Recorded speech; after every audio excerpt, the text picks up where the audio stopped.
김정은이가 아마 통일 안 하겠다고 꽉꽉 문 걸어 잠그고 있는 것도 나만의 저 뭐 군대 올 사람도 없다는 좀 기다려보자.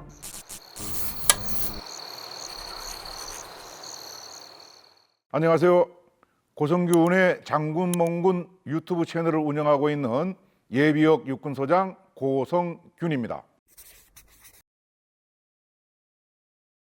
북한군의 강점은 우리가 갖고 있지 않은 핵 미사일을 갖고 있다는 거고요. 두 번째는 이제 김정은이가 취임 초기에 나에게는 3대 만능 보검이 있다. 핵 미사일, 그 다음에 사이버전을 이야기를 했어요. 그래서 사이버전도 북한이 우리 대한민국보다가 훨씬 능력을 높게 갖고 있다, 이렇게 생각을 합니다. 그 사이버전은 실제로 전쟁이 나면은 바로 써먹을 수 있는 거고, 핵 미사일은 이 핵 미사일을 초기부터 쏜다는 전제하에 우리가 북한군을 평가를 하면은 참 우리는 답이 없습니다. 그런데 이제 어떤 뭐 재래식 무기만 놓고 본다고 그러면은 북한이 뭐 여러 가지 육해공군 할 것 없이 수적인 면에서는 우리를 뭐 압도하고 있죠. 육군의 대표적인 무기가 이제 전차인데, 우리가 뭐 한 2,200여 대 갖고 있고 북한이 뭐 우리 두 배 한 뭐 4,300대가 이제. 근데 북한의 전차 대부분이 저 뭐 5, 60년대에 만들어진 90% 이상이 이제 그런 장비예요. 근데 우리는 이제 K2 전차나 K1 전차나 능동 방어 체계라 그래요. 자체적으로 뭐 포탄이 날아오면은 좀 이렇게 움직이기도 하고 방어하고 하는 장치가 잘 돼 있는 3.5세대 전차거든요. 그 대수는 적지만은 우리가 훨씬 이제 앞서 있는 거고, 우리 예를 들어 K9 자주포가 있다 그러면 북한에는 이제 170mm 곡산포라 그래갖고 이제 자주포가 있는데 비교가 안 되는 거예요. 우리 K9 자주포 같은 경우에는 완전 자동화돼 있어 갖고 쫙 가다가 딱 쓰면 바로 사격할 수 있어요. 근데 북한은 사격하려 그러면은 가갖고 30분을 기다려야 되는 거예요. 그 다음에 우리는 쏠라고 마음 먹으면은 1분에 한 6발씩 빵빵 쏠 수 있는데 북한은 5분에 한 발 내지 2발을 쏠 수 있다는 것이죠. 그 성능을 비교하면은 우리가 피해를 안 입을 수는 없지만은 숫자가 중요한 것이 아니라는 것이죠. 해군도 마찬가지죠. 물 위에서 움직이는 배, 수상함이라 그러는데 우리가 한 뭐 90여 척, 북한이 뭐 420여 척이 있어요. 근데 북한이 420여 척은 포항 앞바다까지만 나갔다 오는 배들을 북한은 갖고 있는 거고, 우리는 울릉도를 지나서 독도까지 왔다 갔다 할 수 있는 그런 배를 갖고 있고, 북한은 우리 한반도 지형 때문에 동해와 서해로 해군 작전을 해야 되기 때문에 그것도 여러 가지 불리하죠. 그런 측면에서도 북한이 숫자는 압도적이지만은 질적인 측면에서 비교가 안 된다고 얘기할 수 있고, 가장 차이가 나는 것은 공군입니다. 공군 같은 경우에는 만약에 전쟁이 난다 그러면은 북한은 비행기가 우리보다가 2배쯤 많이 갖고 있지만은 이게 다 1, 2세대 5, 60년대에 나온 비행기들이에요. 그런 측면에서 우리가 북한에 비해서는 여러 가지로 수적인 측면에서는 적지만 질적인 측면에서 압도하고 있다. 그럼에도 불구하고 이제 우리가 조심해야 될 것은, 북한은 잘하든 못하든 그래도 뭐 병사들 기준으로 10년씩 복무하고 여자들도 다 가 있고 하다는 거 아닙니까? 그래서 우리가 사람끼리 붙는 보병 전투에서는 우리가 인원수에도 밀려요, 사실은. 그런 측면에서는 우리가 방심하면 안 된다. 우리가 군대를 줄이고 싶어서 줄이는 것이 아니고 복무개월 수를 갑자기 18개월로 줄여버렸어요, 지난 정부에서. 원래 그렇게 하면 안 되는 거예요. 대책 없이 줄인 거예요. 그런데다가 지금 덮친 게 뭡니까? 출산율이 저하돼가지고 군대 올 사람 자체가 지금 없어요. 그러면은 이것을 국가 차원에서 검토를 해야 돼요. 오래전에 이미 검토를 했어야 돼요. 그래서 이제는 더 이상 물러나면 안 되고, 작년인가에도 이제 지난 병무청장한테 어느 기자가 누가 질문을 했어요. 지금 병력 자원이 없어서 난리인데 여성 징병제라든지 복무기간 늘리는 것을 검토해야 되는 거 아니냐 그러니까 병무청장 지금 뭐 출산율이 줄어드는 이 시기에 복무기간을 늘리는 것은 적절치 않다. 또 여성 징병을 언급하는 것은 뭐 적절치 않다. 왜 적절치 않다는 건지는 모르겠어요. 이건 제가 볼 때는 직무유기다. 국회에서 해결해야 될 일이지 국방부 장관이, 총장이 할 수 없는 일이거든요, 이것은. 아무리 AI 드론 로봇이 있다 해도 사람이 해야 될 부분이 있다 이 말이죠. 그러면은 여성을 징병해서 지금 남성들이 하는 것 똑같은 일을 할 수는 없다고 저도 생각을 합니다. 여성이 할 수 있는, 책상에 앉아갖고 키판으로 뭘 한다든지 또 움직이는 일이지만은 그렇게 큰 근력을 요하지 않는 그런 일들은 그럼 여성이 좀 맡아주면 어떻게 되냐. 100% 다 오진 않더라도 뭐 자원자를 받는다든지, 예비군 예산 같은 경우에도 터무니없이 적거든요. 그 지금까지 현역에 투자하느라고 그랬는데 현역을 유지할 수 없으니까 그러면 예비역들을 하기 위해서 국방 예산을 이제 일로 옮길 수 있는 이런 것들을 고민을 해야 되는데 우리 정치권은 그런 거 안 하고 매일 어떻게 하면 군대가 흠집낼까 이것만 지금 고민하고 있다가 제가 참 안타깝게 생각을 해요. 국회에서 이걸 다루지 않으면은 우리가 이제 북한이 나쁜 마음을 먹고 쳐들어왔을 때 우리가 지금까지는 잘 버텼는데 이제 군대 자체가 기본적인 사람이 모이지 않으면은 허망하게 무너질 수 있는 것이죠. 김정은이가 아마 통일 안 하겠다고 꽉꽉 문 걸어 잠그고 있는 것도 지금 잘못 나섰다가는 통일은커녕 북한이 무너지게 생겼으니까 야야 나만의 저 뭐 군대 올 사람도 없다는 좀 기다려보자 이 생각하고 있는 게 아닌가 그런 자조적인 생각도 든다는 것이죠. 이 문제에 대해서 좀 많은 관심을 가졌으면 좋겠다는 말씀을 드리고 싶습니다. 한국군의 그 무기가 뭐 세계적으로 좋다고 정평이 나 있지 않습니까? 그래서 우리가 뭐 제일 대표적인 것이 이제 K9 같은 이제 자주포라 그러는 것인데 그것이 제 기억에는 우리가 대략 2000년 이후에 세계 방산 시장에서 자주포 시장의 50% 이상을 우리 대한민국이 점하고 있어요. 그런 훌륭한 자주포가 우리 대한민국 포병이 갖고 있는 겁니다. 그 다음에 이제 그 K2 전차, 그 다음에 그 K2 전차 앞에 나왔던 K1 전차, 이런 것들을 또 세계적으로 다 알아주는 명품 무기고, 그 다음에 이제 우리가 그 공군이 쓰는 뭐 F-35의 스텔스기라든지 이런 세계 최고의 이제 무기를 우리가 갖고 있기 때문에 북한에게 우리가 싸울 준비는 충분히 돼 있다.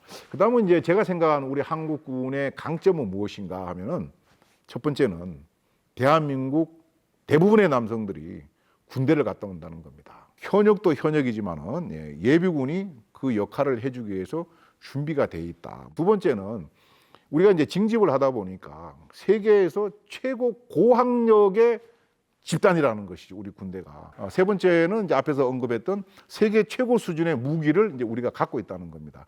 여기에 이제 좀 아쉬운 것은 개개인이 몸에다 착용하는 이 방탄 헬멧이라든지 여러 가지 방탄복이라든지 어떤 이런 고글 같은 이런 것들은 아직 갈 길이 멀다. 여기에 좀 투자가 좀 됐으면 좋겠다는 생각이 들고요. 그다음 네 번째 우리 대한민국의 강점은 뭐니 해도 우리가 세계 최고의 동맹인 한미 동맹을 갖고 있다는 것이죠. 그래서 우리가 한국군 자체로도 북한을 싸워서 이길 수 있지만 그 제일 좋은 건 뭐예요? 전쟁이 일어나지 않도록 꽉 눌러놓는 거거든요. 그리고 이것이 눌리지 않았을 때 설령 전쟁이 났다 하더라도 빠른 시간 내에 우리가 제압할 수 있도록 해야 된다는 것이죠. 그 역할을 미군이 하고 있는 거, 유엔군이 하고 있다는 것이죠.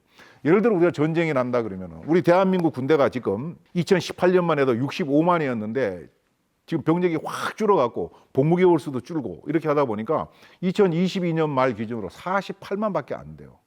근데 전쟁이 나면은 미국 군대가 최종적으로 69만 명이 옵니다. 미군만 옵니까? 장비가 오잖아요. 항공모함 전단 포함을 해갖고 배만 한 160여 척. 그 다음에 이제 공군 전투기라든지 전폭기 같은 2,000여 대가 미국 본토나 괌, 오키나와로부터 우리 대한민국으로 들어오는 거예요. 북한이 이거 견딜 수가 없습니다, 이거를. 그래서 우리 대한민국은 북한이 전쟁을 일으키면 싸워서 이길 준비가 돼 있다. 저는 이렇게 생각을 하고 단지 최근에 이제 걱정이 되는 것은 여러 가지 이유로 해갖고 군의 간부를 지원하지 않고 있던 간부들도 다 지금 전역을 하고 있다는 것이죠. 이건 진짜 큰 문제라고 저 생각하거든요. 정치권에서 이제 해결해야 될 문제인데 우리 정치권 바라보면 한숨밖에 안 나오는 거죠. 트럼프가 이제 지난 대통령 하던 시기를 기준으로 하면은 워낙 또 우리가 흔히 하는 것처럼 장사에 수완이 능한 그런 사람이다 보니까 동맹을 파기는 아니더라도 우리한테 많은 이제 분담금을 내라고 한다든지 아니면은 미군을 줄이겠다든지 이제 이렇게 할 우려가 있는 것이고 거기에 맞춰서 군대보다도 이제 우리 이제 정부 차원 외교 차원에서 그쪽하고 이렇게 지금 계속 손을 대면서 노력을 해야 되지 않겠는가 그런 생각을 해봅니다. 푸틴과 김정은의 이해타산이 묘하게 딱 맞아 떨어져 갖고 이제 만났다고 생각이 되는데요. 아시는 것처럼 러시아는 지금 우크라이나 전장에 들어갈 포탄이라든지 미사일 이런 것이 지금 국내에서 생산이 잘 안 되고 그러니까 북한의 도움이 필요한 거고 그 다음에 이제 김정은 입장에서도 군사 위성 쏘다가 실패하게 됐고, 그 다음에 이제 이 핵 미사일을 실을 수 있는 핵 잠수함 이런 걸 좀 만들고 싶은 그런 욕구가 있지 않습니까? 이게 이제 맞아떨어져 갖고 군사적인 측면과 경제적인 측면에서 둘의 이해가 맞았다. 군사적인 측면에서는 북한에서는 푸틴이 달라 그러는 재래식 무기를 좀 주고, 대신 김정은이는 자기가 실패했던 군사 정찰 위성이라든지 핵잠수함 만드는 그런 기술을 좀 얻을까 싶은 그런 생각이 있었을 거고, 북한은 지금 대북 제재를 받아갖고 경제가 완전히 무너져 있지 않습니까? 해커들 이용해갖고 김정은이가 필요한 뭐 보르도 와인이나 뭐 스위스 치즈 같은 거 사는 코인이라든지 이런 거 해킹해갖고 좀 쓰고 있는데, 돈이 없으니까 결국은 뭔가 좀 돌파구가 필요하다. 그런 차원에서 아마 푸틴 입장에서도 지금 그 전쟁 때문에 우크라이나 일대에 많이 이제 파괴가 되고 있으니까 끝나고 나면은 뭐 다시 건설하고 해야 되는데, 북한은 군대가 건설만 하는 다른 그런 또 부대가 있거든요.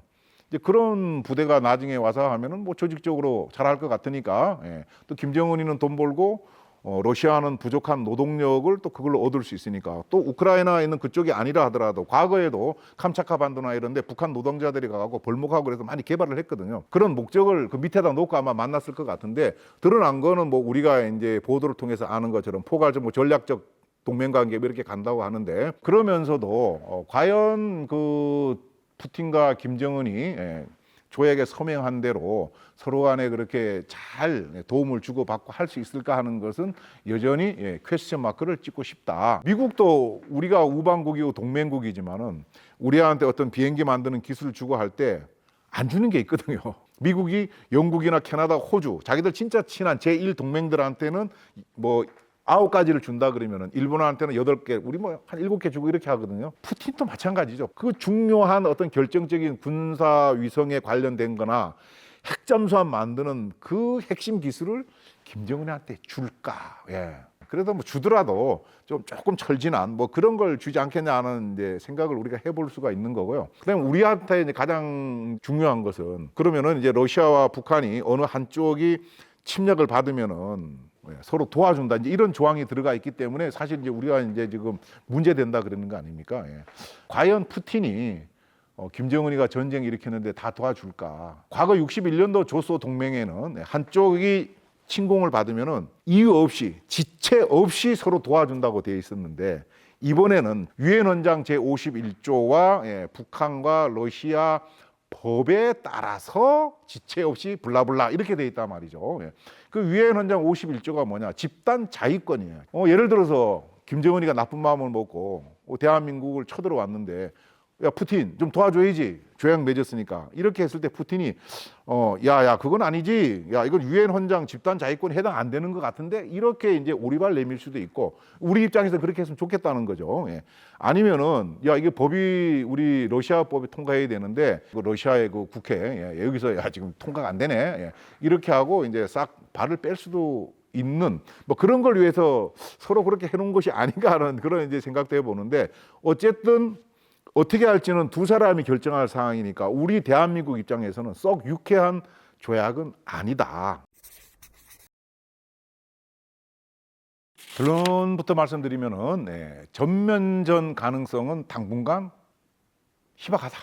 일단 이렇게 말씀을 드리고, 그러나 북한이 꾸준히 하고 있는 국지도발이라 그러는 그것은 휴전 이후에 지금까지 끊임없이 이어져 오기 때문에 그것은 지금 이 순간 오늘 밤에도 있다. 이런 생각을 우리가 이제 가져야 된다고 봅니다. 전쟁 가능성을 이제 희박하다고 우리가 이제 판단하는 것은, 김정은이가 지난 연말인가 연초에 남한이 만약에 0.001mm라도 북한의 영토, 영공, 영해를 침범할 경우에 전쟁을 마다하지 않겠다, 이제 이렇게 이야기를 했거든요. 살짝 먼저 쳐들어오겠다는 소리는 사실 안 했어요. 그 다음에 이제 북한이 잘 알다시피 지금 러시아한테 뭐 152mm 포탄이라든지 미사일 같은 걸 잔뜩 지금 줬지 않습니까? 예. 그런 걸로 봤을 때 북한의 이제 탄약고가 지금 뭐 좀 많이 비어 있다고 이제 봐야 되는 거고요.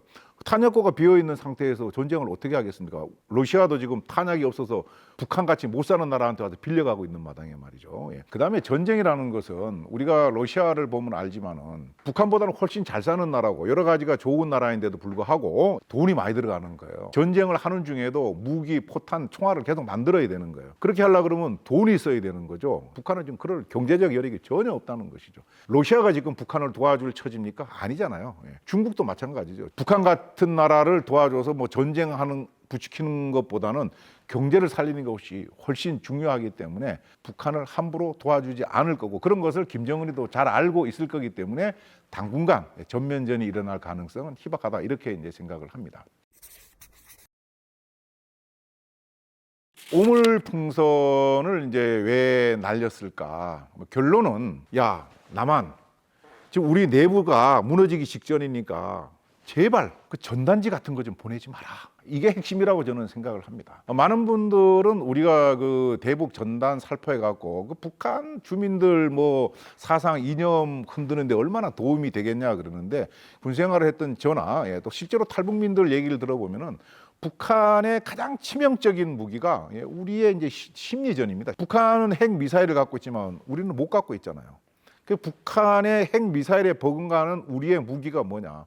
대북 심리전이라고 저는 항상 생각을 하고 있고 그렇게 이야기를 합니다. 우리가 이제 그 오물풍선 날렸던 배경을 다시 한번 좀 돌이켜 보면은 2020년도에 개성공단에 있는 남북한 공동 연락사무소를 김여정이가 폭파했지 않습니까?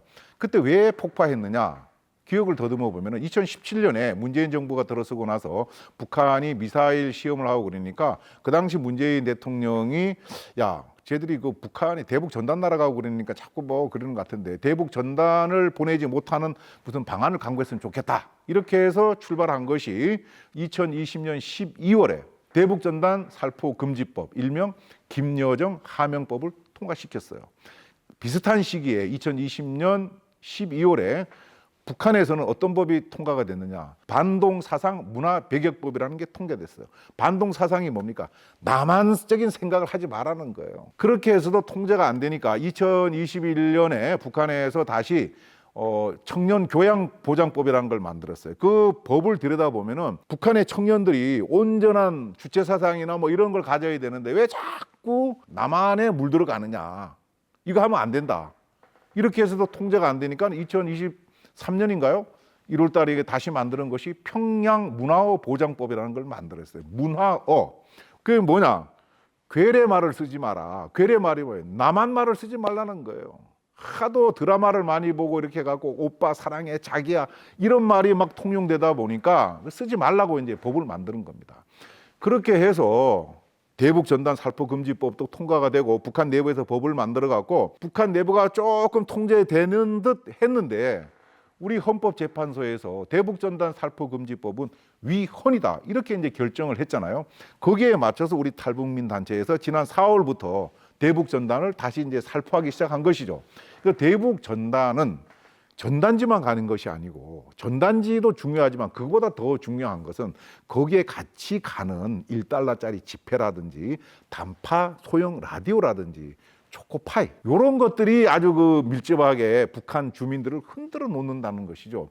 이게 날아가니까 북한 입장에서는 야 이제 뭐 좀 단속하고 남한 너희들하고는 이제 민족도 아니고 통일 대상도 아니고 그래서 울타리를 다 막았는데 다시 하늘로 이제 그런 것이 떨어지고 그러니까 북한은 견딜 수가 없는 것이죠. 그래서 이제 오물풍선을 날리면은 우리 대한민국이 그 귀찮아서 안 날릴 거라고 생각했는데 어떻게 됐습니까? 우리 정부에서 야 그래?